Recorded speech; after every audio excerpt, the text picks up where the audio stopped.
Eh bien bonjour, bonsoir, j'espère que vous allez bien, c'est Flo et aujourd'hui on se retrouve pour notre vidéo pour parler des spoilers du chapitre 341 de My Hero Academia. Comme vous le voyez, la vidéo est sans doute moins longue que d'habitude.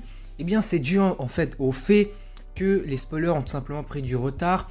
On n'a pas les spoilers complets du chapitre, du coup c'est beaucoup moins conséquent que d'habitude. Mais bon, en tout cas, on a quand même quelques informations concernant le chapitre. On a un petit sommaire, on a vite fait ce qui va se passer, donc on voit les différentes images du chapitre, donc on sait quel personnage va intervenir. Et du coup, avant que la vidéo ne commence, je vous le rappelle, si vous voulez me soutenir sur les prochaines vidéos, n'oubliez pas de vous abonner à la chaîne. Du coup, commençons.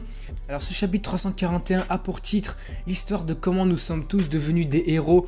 Cette fois-ci, ce n'est pas 4 qui suivrait le chapitre précédent, donc 3. Cette fois-ci, c'est -1. Donc l'histoire de comment nous sommes devenus des héros -1, ouais c'est assez spécial comme titre. Donc le chapitre il va commencer cette fois-ci pour changer du côté des héros, il va commencer avec Toga. Donc on la voit marcher lentement dans une maison déserte au milieu de la ville dévastée. Donc remarquons que l'un des piliers de la maison porte des marques mesurées en hauteur, donc qui semblent être celles de Toga. On verra notamment qu'il y a des flashbacks donc concernant ses parents, qu'il a maudissé et qu'il a traité un peu comme l'enfant du diable.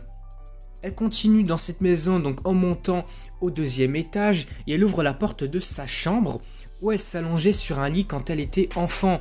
Donc là on comprend bien qu'en fait cette maison où elle se trouve c'était la sienne quand elle était plus petite. Après s'être remise dans son lit, on va voir qu'elle commence à se mordre la main droite jusqu'à ce que le sang commence à en couler. Juste après ça nous avons encore un mini flashback d'elle quand elle était plus petite. Donc c'était une enfant heureuse et qui était en train de chanter « Je veux être un petit oiseau ». J'avoue que tout ça dit comme ça paraît vraiment bizarre.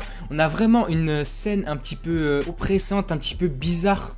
Du coup, pour résumer un peu ce qu'on a vu pour l'instant, c'est que Toga, déjà elle est réapparue, elle a réintervenu depuis quelques chapitres déjà, et elle se rend dans sa maison d'enfance, tout en se remémorant ce qu'elle était quand elle était plus petite. Et voilà, du coup c'était tout concernant le sommaire, les infos qu'on a concernant le chapitre, mais on a tout de même les images du chapitre, ce qu'il contient en tout cas visuellement. Et donc ce qu'on peut noter c'est que Toga elle n'est pas toute seule, donc elle est en présence de Dabi. Alors après pourquoi eux deux sont dans cette ville un peu dévastée, j'avoue que je sais pas vraiment pourquoi parce qu'on n'a aucune traduction. Après ça là on va toucher un point qui est assez important et très ouf en fait. On voit que Toga sur une des pages, elle a une petite fiole remplie du sang de Twice. Alors comment ça se fait qu'elle ait récupéré son sang? Donc c'était sûrement en le lieu où il s'était fait tuer par Hawks. Mais du coup qu'est-ce qu'on peut se dire en fait? On a plein de choses qu'on peut prédire là. Est-ce qu'elle peut utiliser ce sang du coup pour se transformer en Twice?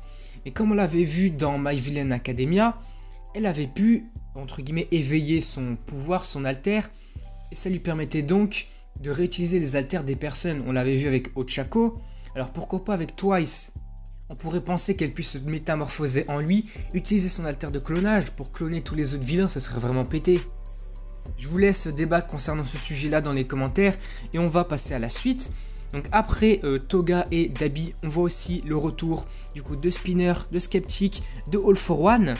Et puis surtout, sur la fin, la dernière page du chapitre, on a le retour d'un vilain qu'on n'avait pas vu depuis très longtemps. Il s'agit du vilain un peu gluant, donc le truc un peu tout vert. Dès le début du manga, celui qui, entre guillemets, agresse Izuku, qui va prendre possession de Bakugo. Alors pourquoi ce vilain, il est de retour? Quelle sera son utilité? En tout cas, ce qu'il faut retenir de ce chapitre, c'est qu'on a comme la mise en place d'un nouveau petit arc sur les vilains. Donc est-ce que ce sera un arc du style My Villain Academia 2? Pourquoi pas, ça serait super bien.